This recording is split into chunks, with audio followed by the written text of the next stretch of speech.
tarde a todos vocês que estão sintonizados aqui na nosso Instagram, pela Rádio Nativa FM, programa Reflexões com Deus. É uma alegria tê-los aqui conosco, é uma alegria ter vocês ouvindo a palavra do Senhor, podendo participar. E hoje nós teremos um programa especial, teremos aí a participação do seminarista Fábio Sarmento, dialogando sobre a teologia reformada e missões. Então nós teremos aqui um diálogo hoje, bem produtivo, daquilo que o Senhor está fazendo. Rapaz, meu presbítero querido, Cláudio Vidigal, Deus abençoe. Nossa irmã Zilda, um abraço. Rosângela, um abraço, querida. É sempre bom tê-lo aqui, viu? Tê-lo conosco. Só estamos aguardando o nosso irmão Fábio Sarmento entrar para a gente poder ter esse bate-papo aqui sobre missões. Fabião, é só você me dar agora não assinar. Isso, Fábio, boa.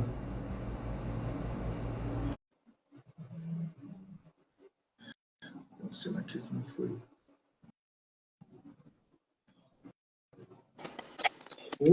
Opa! Um abraço, Fabião. Um abraço, Samuel. Eu vou fazer a abertura da rádio e a gente já volta para esse diálogo aqui, viu? Ok.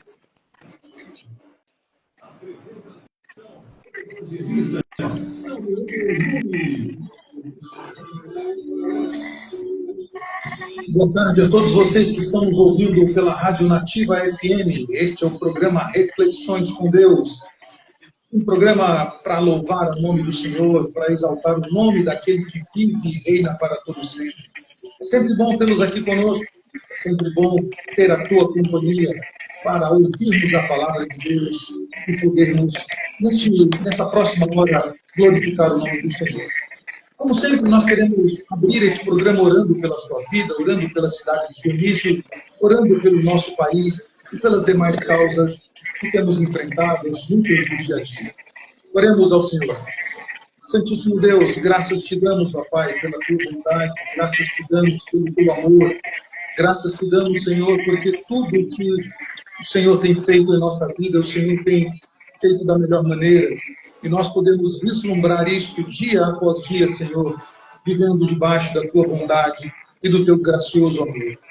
Pai querido, queremos colocar em tuas mãos a cidade de Dionísio, Senhor, para que tu abençoes segundo os teus ricos e maravilhosos propósitos.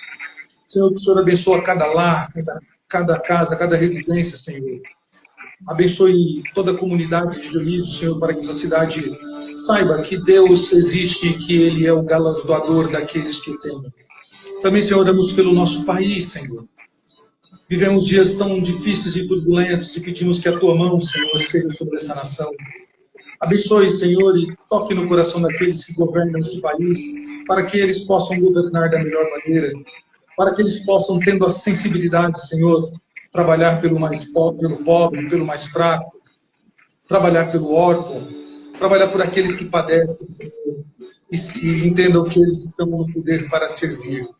Tende misericórdia dessa nação, Senhor, e que essa nação, Senhor, não vire as costas para ti, que ela não abra mão, que não abra mão de reconhecer que tu és o único Deus a ser servido, que tu és o único a quem devemos nos prostrar e adorar. Tem misericórdia, Pai. Também oramos pelos enfermos, Pai, aqueles que padecem enfermidade, estejam nos hospitais, Senhor, em situação delicada, em situação complicada. O Senhor é o Deus que pode dar providência, Senhor, em todos aqueles que se encontram nessa situação. Oramos especialmente pelo seu Beto, Senhor. Entra com graça e misericórdia na vida dele, Senhor, dando essa oportunidade a ele de sair desse estado para ouvir a tua palavra e se entregar a ti. Oramos também por aqueles que estão enlutados, por aqueles, Senhor, que ainda choram pela morte de um ente querido, de um amigo, que o Senhor os ampare e os console. Também, Senhor, oramos por todos aqueles que estão ouvindo esse programa, Senhor, para que a palavra encontre guarida em cada coração e eles possam, Senhor, reconhecer o Senhor como único e suficiente Salvador.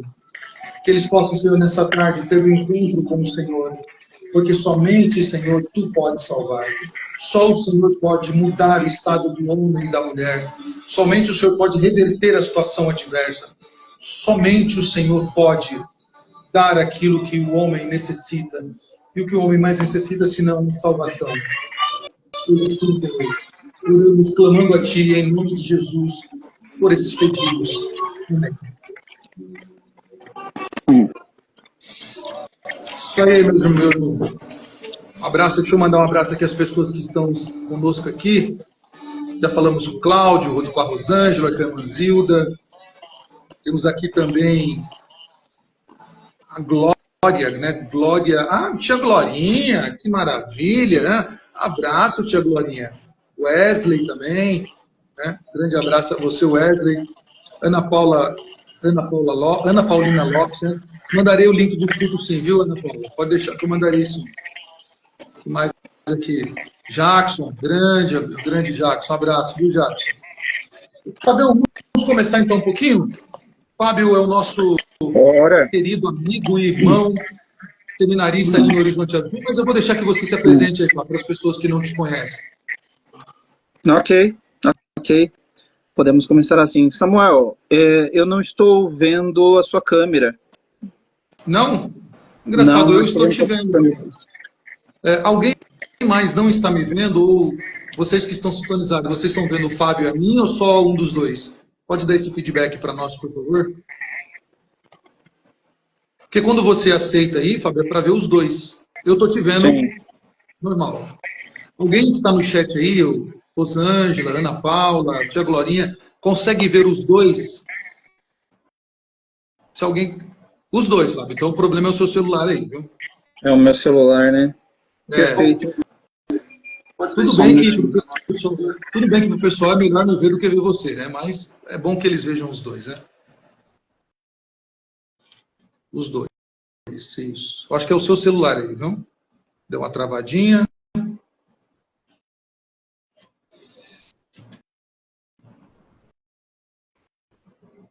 É bom começar só com o celular mesmo. Meu computador não está querendo ajudar bastante. Não tem problema. Não ficar no celular. Isso. Se você quiser, você põe no celular, que aí dá para você ver pelo celular. Perfeito. Meu nome é Fábio. Ok. Pode ir.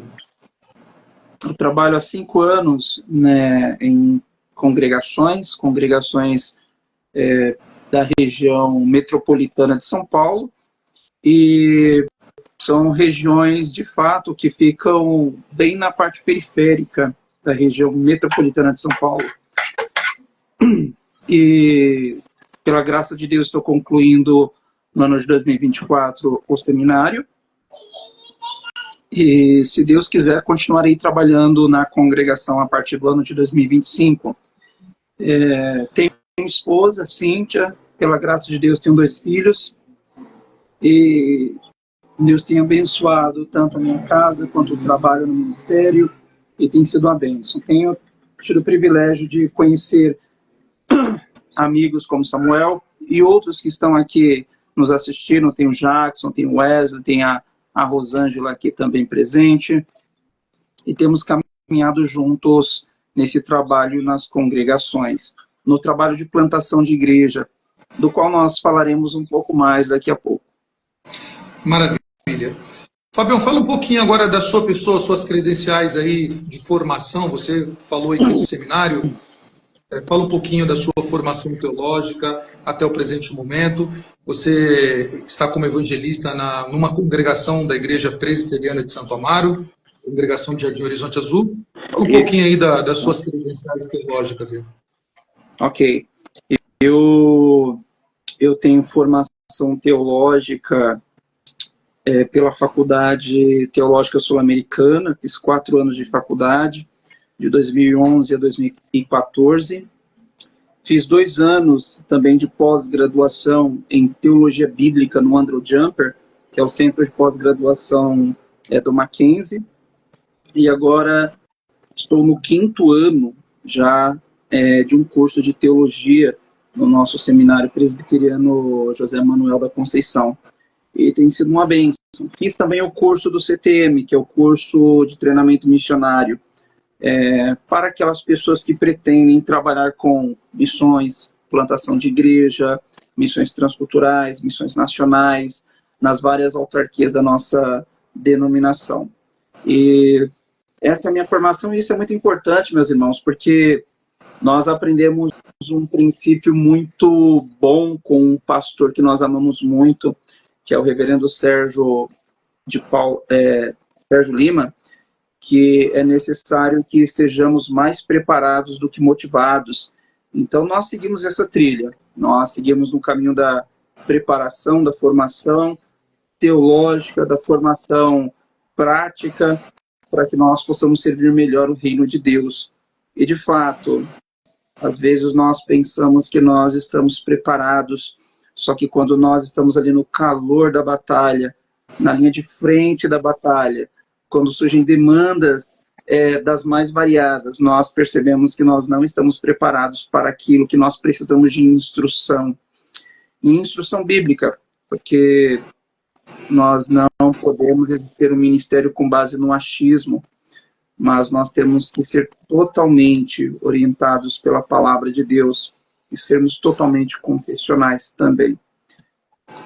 Verdade. Deixa eu mandar um abraço aqui ao Diego Clementino. Diego, saudade, viu, meu irmão? Lilian, também estamos com saudades de você, viu? Lilian é uma amiga muito querida. Lilian e sua família, um abraço. A meu Batista entrando aqui. Deus abençoe. Então, meu irmão Fábio, né? Que bom ter você aqui no nosso canal da nossa igreja. Nossa igreja é muito grata aí pela disponibilidade. Fabião, vamos conversar um pouquinho sobre... Opa, agora estamos vendo aí. Vamos conversar um pouquinho sobre a teologia reformada, como que está a aceitação da teologia reformada nas periferias. Você está numa região sul de São Paulo, extremo sul, na verdade, uma região bem isolada do grande centro. Eu estou numa cidade mais afastada da grande Belo Horizonte. Nós estamos a aproximadamente 2h30, 3 da cidade de Belo Horizonte, no meio das montanhas aqui. Vamos conversar um pouquinho como a teologia reformada ela tem sido levada, e se ela tem chegado, se tem chegado, como é que as pessoas estão reagindo a esta pregação, se há uma aceitação ou se há ainda uma resistência, dentro aí do contexto, dentro da experiência que você tem. Você já veio de algumas regiões mais distantes do centro, como Taboão, depois um pouquinho mais no Jardim das Fontes, agora você está um pouquinho mais na região do Campo Limpo. Como você tem visto a teologia reformada nesses lugares que são mais pobres, são mais afastados do grande centro? Se está tendo uma boa aceitação por parte dos ouvintes? Olha, nós vemos que dos 10 anos para cá tem acendido uma chama, uma vontade por parte do evangelicalismo em conhecer mais a teologia reformada. E tudo isso nós vemos que é graças à descoberta, e ainda que a longo prazo, na verdade, da internet ou das mídias sociais. A instrumentalidade da internet, das mídias sociais, levou a teologia reformada não somente aos centros, mas também às periferias. E através dessa instrumentalidade, as pessoas estão conhecendo mais o que é a tradição reformada. Antigamente nós tínhamos uma distinção muito clara entre igrejas tradicionais e igrejas não tradicionais. Igrejas tradicionais, aquelas que eram consideradas históricas, igrejas não tradicionais eram aquelas igrejas pentecostais, que eram carismáticas.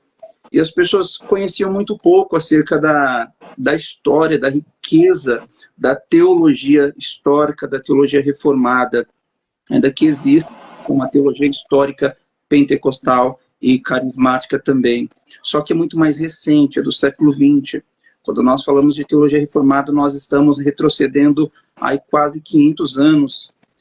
E quando essa teologia ela chega nas periferias, nas pequenas congregações, nos pontos de pregação, as pessoas, no primeiro momento, elas ficam encantadas com algumas doutrinas que chamam muito a atenção. Por exemplo, quando elas descobrem a doutrina da depravação total, elas descobrem a doutrina da eleição incondicional, da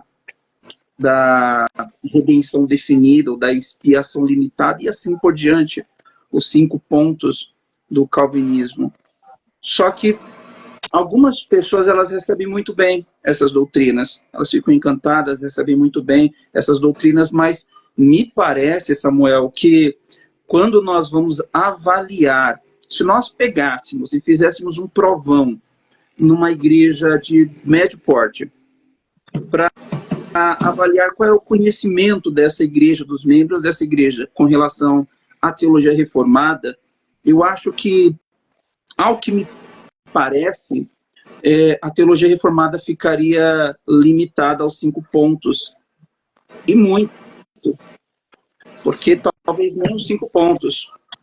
Porque teologia reformada, que muitos não sabem que é a teologia calvinista, e não somente calvinista, tem outras correntes da teologia reformada, né, não se resumem ao calvinismo, não se resumem a essas outras correntes. A Igreja Reformada da Holanda, por exemplo, que tem as 3 fórmulas de unidade, não se resumem a essas coisas. Então, as pessoas, elas aderem a alguns pontos do calvinismo que nós conhecemos clássico, aos 5 pontos, só que não passam disso.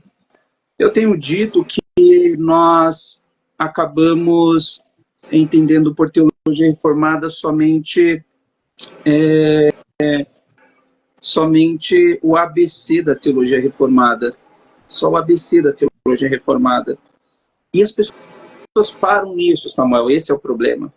O grande problema é que as pessoas começam o ensino fundamental da teologia reformada, começam um período de alfabetização da teologia reformada, vamos dizer assim, teoricamente, da 1ª à 3ª série. Só que as pessoas não passam daí. A fé cristã reformada, a tradição reformada, ela ensina uma vida contínua de crescimento na graça do nosso Senhor Jesus Cristo, na graça e no conhecimento. As grandes doutrinas da graça, por grandíssimas que sejam, por maravilhosas que sejam, por caríssimas que sejam a nós, elas são o ponto de partida. Então, nós não deveríamos ficar limitados somente aos 5 pontos. Nós deveríamos crescer, nós deveríamos avançar. Por exemplo, hoje, quando nós falamos em uma igreja que a nossa forma de governo é uma forma de governo presbiteriana, uma forma de governo presbiteriano, as pessoas, elas ainda apresentam algum tipo de resistência, porque as pessoas, elas gostam dos 5 pontos, elas acham isso brilhante, mas quando se trata de um governo representativo, onde pessoas, elas são eleitas pela igreja para representarem a igreja nos seus negócios, as pessoas apresentam um tipo de resistência. As pessoas estão muito acostumadas com a ideia de democracia, e quando nós falamos que na igreja não há uma democracia, não é o poder do povo que decide o que acontece ou não na igreja, o que é ensinado ou não na igreja, não é, como dizem, os 50% mais 1 que decide, mas sim aqueles oficiais que foram eleitos pela igreja, primeiramente chamados por Deus e reconhecidos pela igreja. Há uma resistência ainda.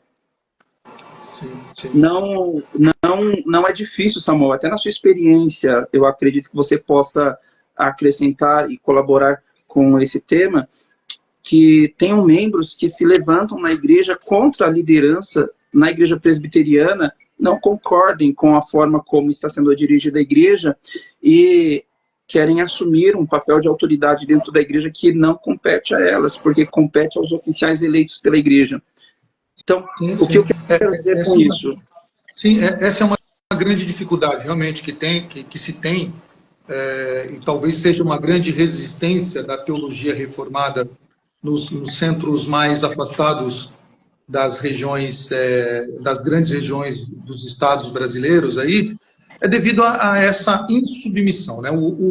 Quando você fala para uma pessoa que ela precisa viver dentro daquele regime estabelecido na igreja, dentro daquela ideia do oficial eleito, que representa ali o seu voto, parece que você está tirando dela uma liberdade que ela sempre teve. Na cabeça dela é assim, mas eu sou livre para tomar uma decisão, né? Se eu não gostei de tal coisa, eu tenho o direito de falar. E parece que você está tirando algo que ela sempre teve, quando na verdade, este direito foi confiado aos oficiais eleitos pela igreja, são seus representantes, eles é quem tomam essas decisões administrativas dentro da igreja. Então, ainda mais pelo momento que a gente está vivendo no nosso país, de liberdade ou privação da liberdade, então, essa sensação do homem em não poder fazer aquilo que ele quer realmente, traz a ele uma indignação. E aí, muitos pastores, muitos evangelistas e muitos seminaristas que estão à frente de trabalhos têm sofrido com isso. Porque é muito comum mesmo alguém se levantar e dizer assim, mas eu não concordo com isso, né? Então, a nossa resposta é, escreva uma carta ao seu conselho que você votou, que você elegeu, e ele, então, vai abrir uma sindicância ou vai ouvir as duas partes para ver se realmente há legalidade nessa sua queixa ou não. Então, isso tem sido realmente uma grande dificuldade. Mas você acha que, para essas pessoas que não são cristãs, que estão afastadas, que estão nas periferias, qual é a maior dificuldade que uma pessoa não crente, uma pessoa... por isso que é bom trabalhar isso na IBD, realmente. Tá certinho, Rosa, tá bem ensinada aí, viu? Precisa trabalhar isso na IBD mesmo, desde pequenininho, já vai sendo treinado, ensinado que ele deve, sempre que ele tem liderança superior a ele. Tá? Então, isso deve ser ensinado lá. Você acha que a maior dificuldade, Fábio, da pregação para aquele que não é crente, você acha que essa questão mesmo da representatividade, ou da depravação total, ou da pessoa ter que aceitar Jesus e não entender que ela foi resgatada por Jesus, mas ela diz, não, mas eu tenho que aceitar Jesus. Uma vez, só uma experiência rápida assim, né? Uma casa de recuperação eu trabalhava, e ao final das aulas, né, um dos rapazes que antigamente vivia no mundo do crime, ele diz, não, mas eu quero aceitar Jesus, eu preciso aceitá-lo. Se eu não aceitar ele, parece que eu não fiz nada. Parece que eu não tomei uma decisão. Não, essa decisão é minha, eu preciso aceitar Jesus. Eu explicando para ele, rapaz, desde o dia em que no seu coração houve arrependimento, que na verdade você foi regenerado, e aí você pôde se arrepender, Jesus já tinha trabalhado em você e ele te resgatou antes mesmo de você nascer. Então, esse meu discurso para ele, legal, maravilha, mas eu preciso aceitar Jesus, eu preciso levantar minha mão. Então, o que você acha que é mais difícil aí na região onde você atuou? Que eu creio que isso deve ser também se expandir para outros centros. Olha, o problema que nós temos na nossa região, eu acho que não é nem a questão do não crente ouvir, é a questão do crente pregar. Porque, infelizmente, no presbiterianismo, a gente se acostumou a terceirizar a pregação do evangelho. Principalmente agora com o advento da internet, das mídias sociais, de várias plataformas que nos oferecem possibilidade de fazer o marketing da nossa igreja, enviar pregação e essas coisas. Agora parece que nós não temos mais a responsabilidade de pregar, e isso é um problema. Sabe por quê? Sim. Porque quando não há prática, a gente acaba perdendo o jeito. Sim. Quando você programa um evangelismo, as pessoas não sabem mais o que elas devem falar. Sim, esse é um grande problema. Né? Esse é um grande problema. Nós temos dificuldade de falar sobre a salvação providenciada por Deus através de Cristo Jesus. Temos dificuldade de chegar às pessoas e falar que Deus amou o mundo de tal maneira que deu o seu único filho para que todo aquele que nele crê não pereça, mas tenha vida eterna. Temos dificuldade de apresentar a sentença da lei. Falar, olha, se você não crê na pessoa de Cristo Jesus, você está, não é será, você está condenada. Né? Então, nós, principalmente a liderança, temos que treinar os nossos liderados a evangelizar. Uma coisa que nós aprendemos muito com um dos nossos professores no seminário é que na igreja, no culto, a gente não prega o evangelho para a igreja, a gente ensina o evangelho à igreja. A gente prega o evangelho para o ímpio. Só que a igreja perdeu o tato para pregar o evangelho. Então, por exemplo, quando você chega numa igreja grande, você percebe que ali tem câmera, tem internet, tem fotos, né? A pregação ela vai correr a cidade toda, o estado todo, o país, vai para fora do país. Então, você acaba se acomodando com aquilo. O crente acaba se acomodando com aquilo. E acaba se abstendo da responsabilidade de ele pregar diariamente o evangelho. Afinal de contas, para quantas pessoas nós pregamos o evangelho diariamente? Sim, verdade. Você não tem... O que eu estou tentando dizer, Samuel, é que uma das grandes dificuldades que nós temos de pregar o evangelho no bairro não é alcançar o incrédulo. A questão é o crente que crê em Cristo Jesus, ele criar novamente coragem, ter novamente inspiração para pregar o evangelho àquele que ainda não crê. Sim, inclusive, nós até substituímos. Sim. Inclusive, o que você está falando... Pode falar. O que você está falando casa muito com o David Paulinson, não sei se você chegou a ler o artigo dele, em que ele fala que nós substituímos os ritos por aquilo que realmente está na Bíblia. Uma das coisas que você falou, que ele fala lá no artigo dele, é que nós trocamos o ato do evangelismo, né? Nós trocamos o ato da grande comissão pela mensagem de Cristo. Então, nós achamos que a nossa obrigação é evangelizar, né, e ganhar pessoas para Cristo. Quando, na verdade, não é pregar o Evangelho. Pregar o Evangelho. Quem fará o efeito naquele que ouve é o Espírito Santo, e não nós. Então, nós não podemos inverter os papéis. E ele fala que nós invertemos os papéis.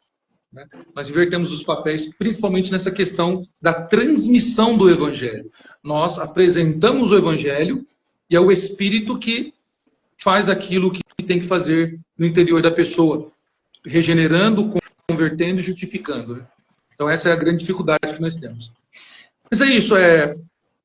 Então, nós percebemos que nos grandes centros, por exemplo, aqui eu estou numa cidade pequena em relação a onde vocês estão.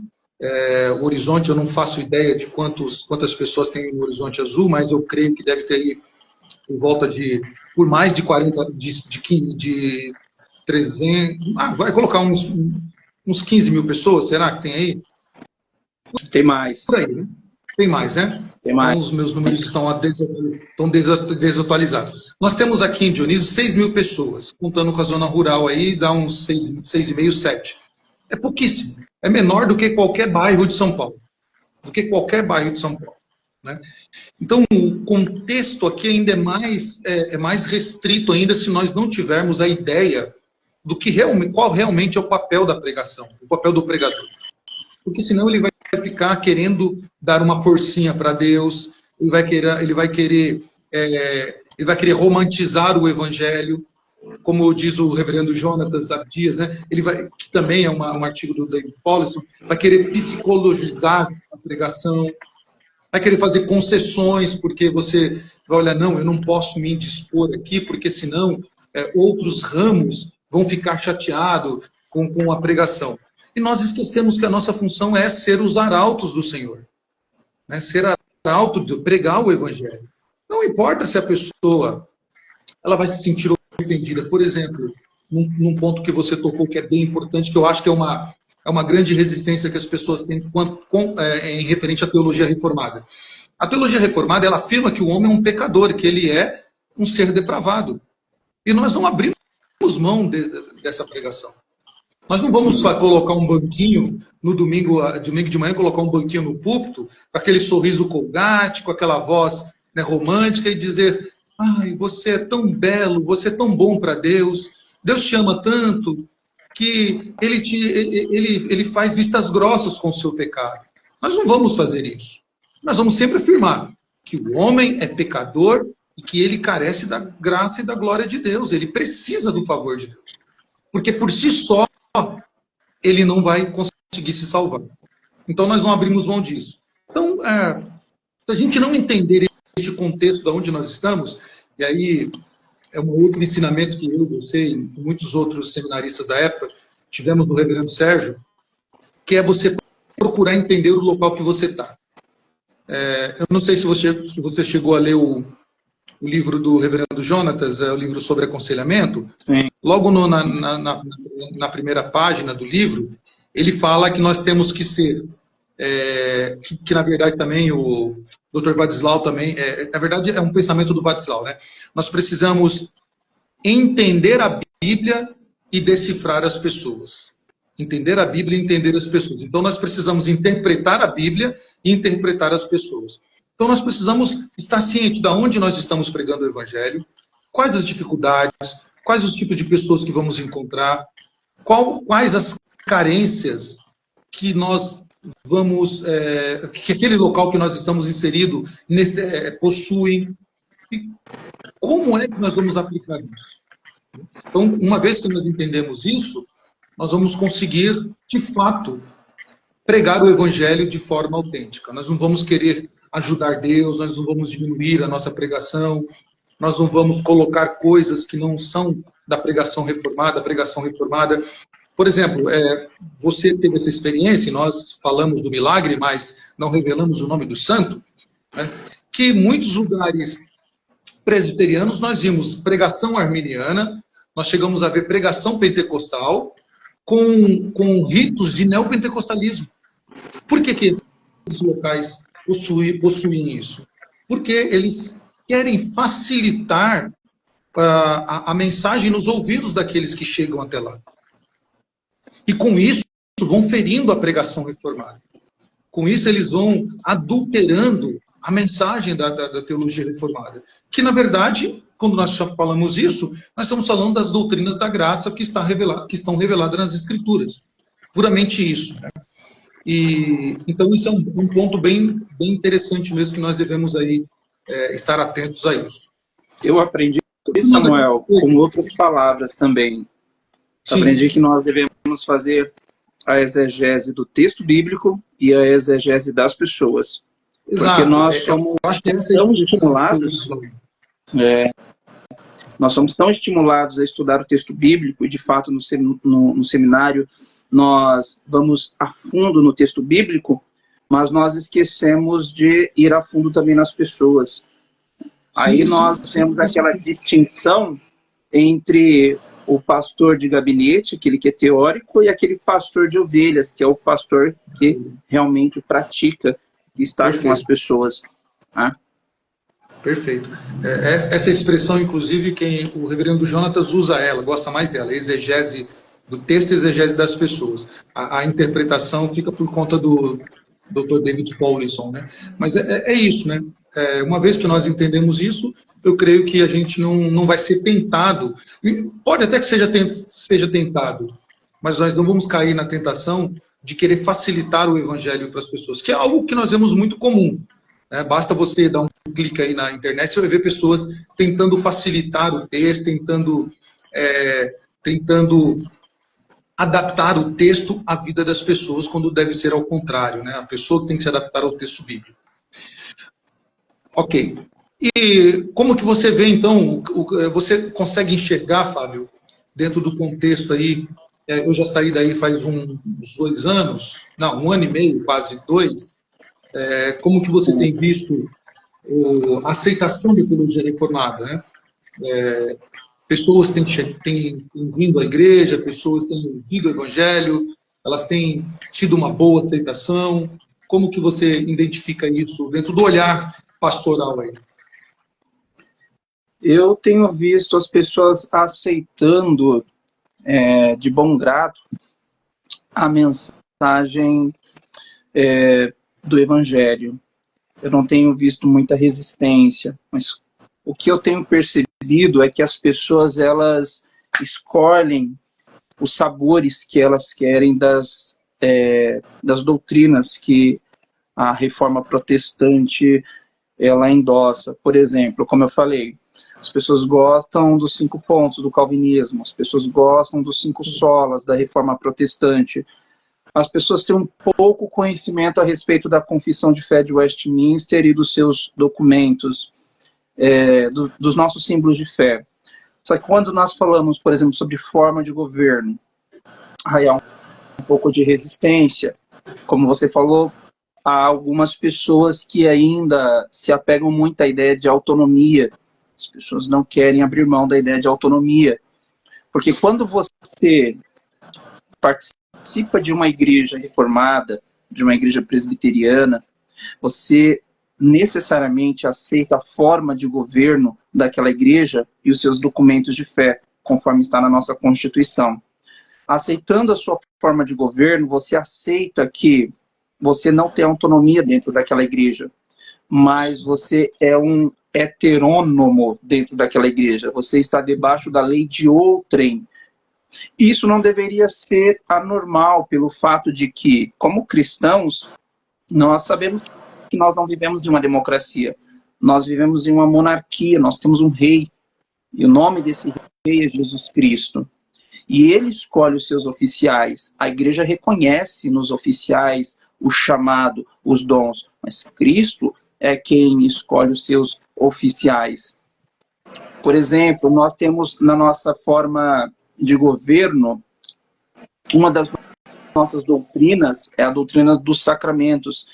Tem pessoas ainda que têm dificuldade com o pedobatismo. E por que elas têm dificuldade? Muitas vêm de um contexto carismático, pentecostal, e elas veem na prática do pedobatismo, que é o batismo de filhos de crentes, não é o batismo de crianças. Quem faz o batismo de crianças é a igreja romana. A igreja reformada faz o batismo de filhos de crentes. E quando elas veem essa prática na igreja reformada, associam com a igreja romana. Então vem uma prática pagã, uma prática idólatra, uma prática repugnável, e tem dificuldade de aceitar. E elas não vão conseguir aceitar, Samuel, até elas darem um passo a mais no crescimento bíblico e teológico delas. Não tem como você entender a doutrina do batismo de filhos de crentes se você não entender, por exemplo, a doutrina da aliança nas Escrituras. Perfeito. Então, tem esses altos e baixos na igreja, né? Sim, e isso é fundamental, que cada crente que chegue a uma igreja presbiteriana, ele seja ensinado sobre esses valores que são inegociáveis. Nós não abrimos mão. E eu não sei se você tem percebido isso, mas essas pessoas que você diz que é uma verdade, que eles chegam na igreja muito apaixonados pelo calvinismo, porque veio através dos grandes expoentes aí da teologia reformada, os grandes nomes, então elas se apaixonam por aquilo que elas ouvem, né? Como se fosse um homem ou uma mulher que viu o outro fisicamente, olhou, gostou da beleza, gostou da forma do corpo, ou gostou de algum detalhe específico, mas não conhece profundamente aquilo, não conhece temperamento, não conhece a prática de vida, não conhece caráter, não conhece todo o conjunto de moral, e depois, então, ele, conhecendo isso, ele fica com o pé atrás. Muitas pessoas que conhecem o calvinismo, que se apaixonam pelo calvinismo, melhor dizendo, elas não conhecem de fato o que é calvinismo. Elas acham que o calvinismo se resume aos 5 pontos mesmo. Ou, de repente, a predestinação, pior ainda, né? Tem uns que acham que ser calvinista é somente crer na predestinação, quando nós temos aí uma teologia riquíssima, uma teologia que atravessa aí os séculos, né? Em todo o mundo. Então, é preciso que nós tenhamos em mente esse resgate do ensinamento da teologia reformada. Eu tenho conversado, Fábio, com muitos colegas, pastores, seminaristas também, evangelistas, que eles me relatam isso, que eles têm dificuldade na igreja quando eles vão falar de confissão de fé, quando vão falar, por exemplo, de doutrina específica, por exemplo, batismo, quando vão falar da nossa doutrina da salvação, né, única, né, não precisa você pedir todas as vezes para Deus te salvar, você não perde a salvação, né, da expiação limitada. Então, as pessoas têm dificuldade, elas olham com um olho meio assim, tipo, é necessário isso? Não dá para a gente falar de vida cristã, não dá para a gente falar de outras coisas, tem que falar de confissão de fé de Westminster. Né? E alguns têm dito aí, poxa, mas o que é uma confissão? O que é um documento lá do século XVI tem a ver com a gente hoje? E eles ignoram, então, todo o conteúdo, todo o arcabouço que está montado aí, a história que foi deixada e o legado que esses homens deixaram. Se assim fosse, e é, na verdade, né? Nós vamos, no mês que vem, comemorar mais um ano de reforma protestante, né? E ainda tem gente que não olha a reforma com bons olhos. Muitas igrejas de outras ramificações não reformadas, elas já não olham mais para o dia 31 de outubro como um dia a ser lembrado com carinho. Mas elas comemoram, por exemplo, o Halloween, e fazem aí o culto Aleluim. Uhum. Outras não querem se lembrar da reforma, porque como elas não são reformadas e não são calvinistas, elas acham que lembrar da reforma é dar moral para o calvinismo e para a teologia reformada. Então, este engano faz com que essas pessoas elas errem o alvo, e aí contamine a sua pregação.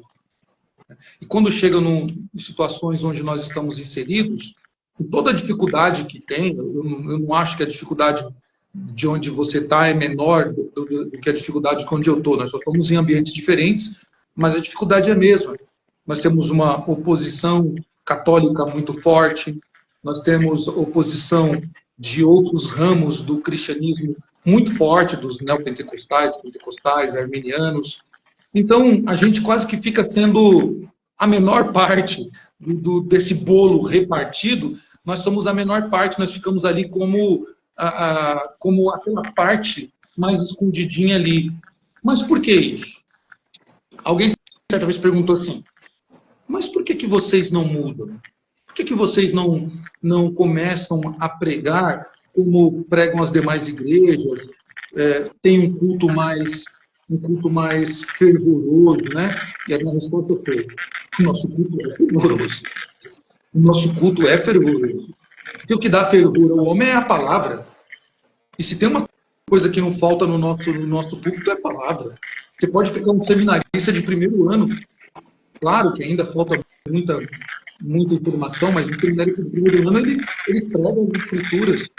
E não precisa nem ser seminarista, né? Você tem pessoas que não são seminaristas, mas que são liderança na igreja, que elas pregam as escrituras com responsabilidade. Então, nós precisamos entender isso, né? Entender, olhando para essas dificuldades do local onde nós estamos inseridos, orar a Deus e não permitir ser tentado por essa ideologia de amenizar a pregação ou mesmo de facilitar a pregação para que as pessoas possam chegar até nós. Né? Não sei se você concorda com isso, mas é a minha visão. Certa vez, Chesterton, ele, falando sobre o seu tempo, ele disse que aquele que se casa com o espírito de sua época está fadado a ficar viúvo. Por quê? O espírito da época ele passa, e ele já notava o espírito de sua época, um espírito totalmente hostil ao cristianismo. Nos nossos dias, uma das características, um dos princípios do espírito do nosso tempo, da nossa época, é o famoso sinto logo existo.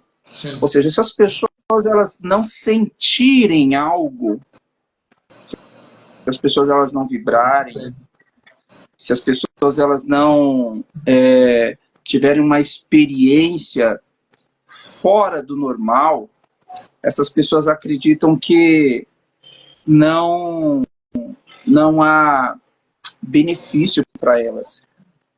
Então, essas pessoas elas estão muito ligadas àquilo que elas sentem. Então, se alguém proporcionar algum tipo de experiência fora da curva para elas, essas pessoas aderem a este movimento, a esta palavra. Porque um dos princípios também do nosso tempo, ou uma das filosofias seguidas no nosso tempo, é o pragmatismo. O pragmatismo não está se importando com a verdade, está se importando com aquilo que funciona. Ou seja, não interessa se é verdade, não interessa se funciona. Então, nos nossos púlpitos, nós estamos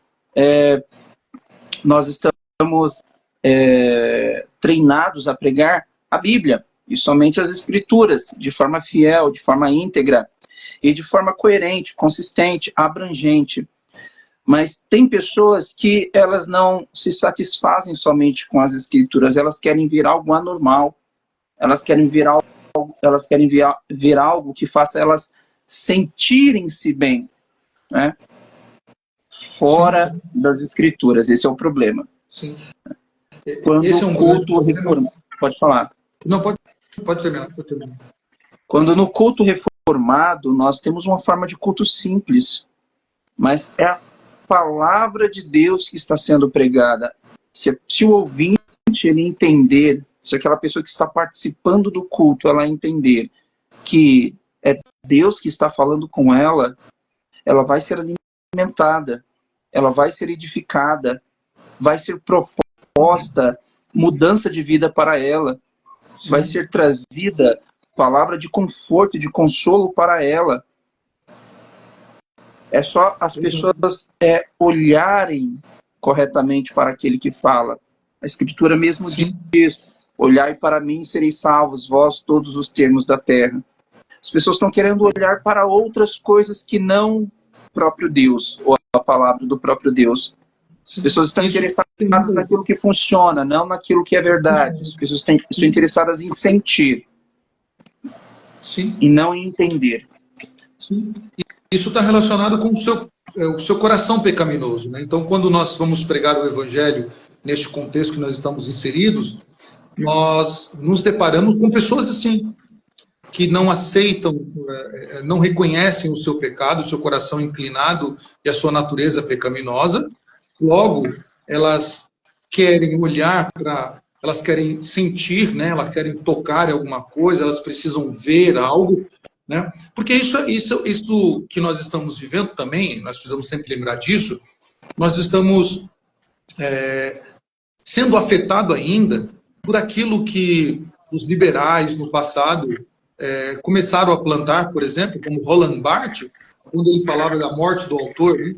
O autor morre o texto com ele. Então, você falando daquele que está preso, a geração que o Chesterton falava, o Roland Barthes ele falava isso: morreu o autor, morreu o texto com ele, o texto ficou com ele. Então, cabe agora a nós pegarmos esse texto do autor que já faleceu e dar a ele uma nova roupagem. Cara, isso é um absurdo. É um absurdo. E aí, então, mas não é isso que as pessoas estão fazendo, quando pega o texto lá, por exemplo, assim, não, Paulo escreveu na época dele. Ela está dizendo isso que o Roland Barthes está dizendo. Falando, Paulo morreu. Com ele foi as ideias dele. Agora eu preciso pegar o que ele escreveu e aplicar para mim hoje, mas dentro de um novo contexto. Então, esse é o grande problema. Enquanto a pessoa não se despir do velho homem, ela não entender que ela é inclinada ao pecado, ela sempre vai ser, ela não vai reconhecer o Evangelho.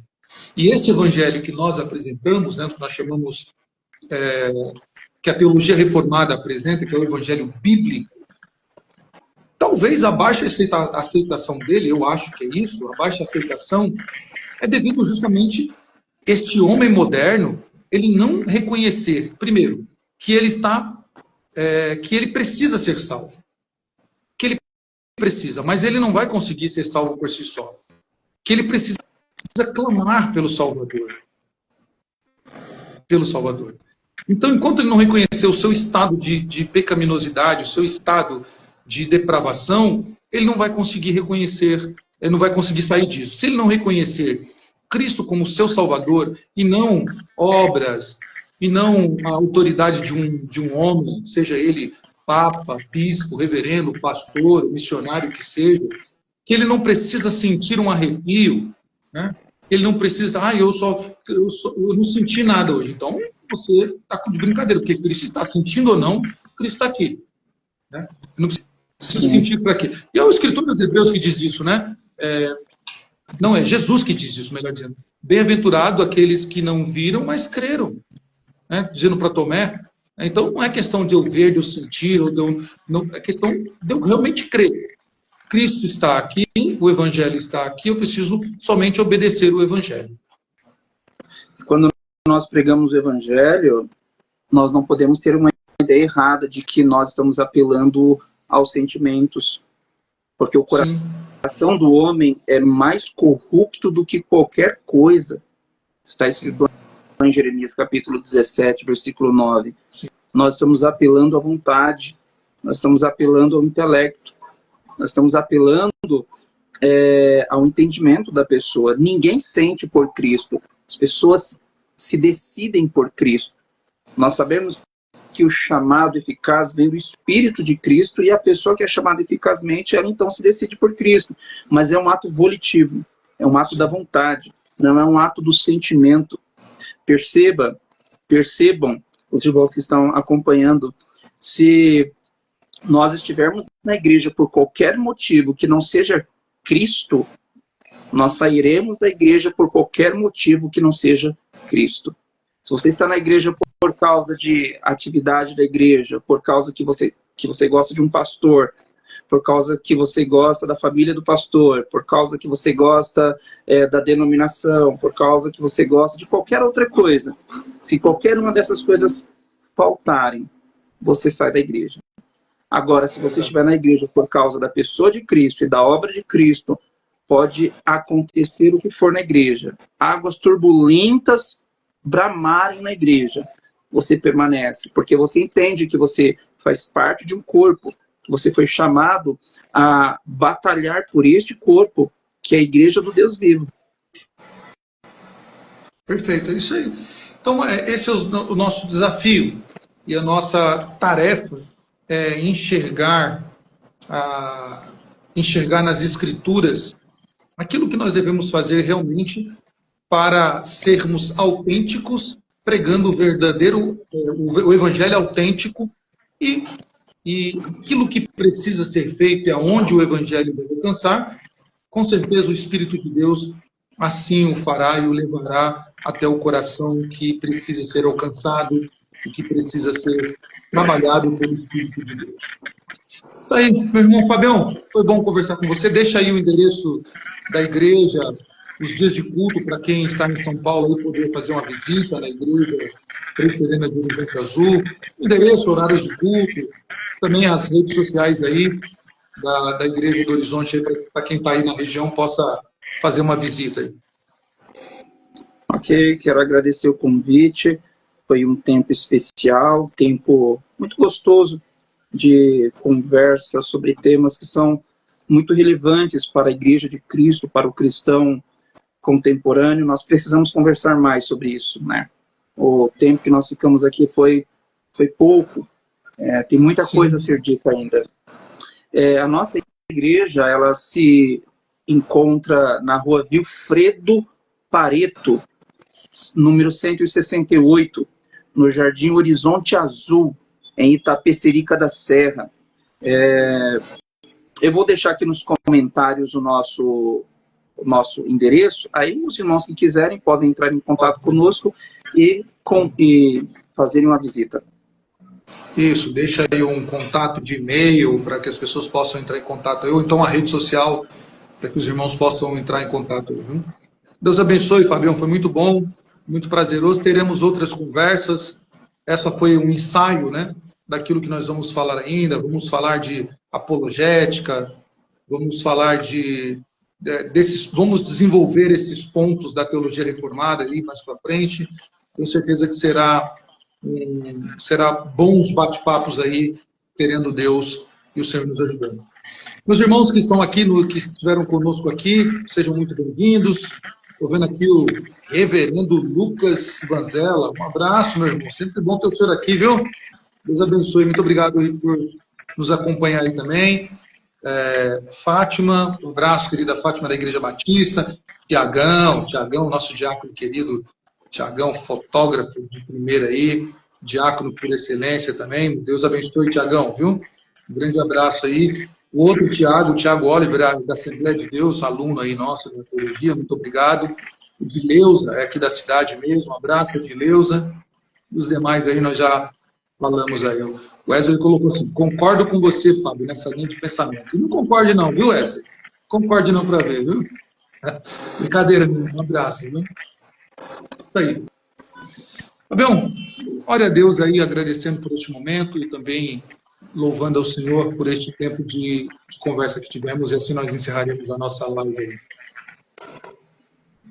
Amém.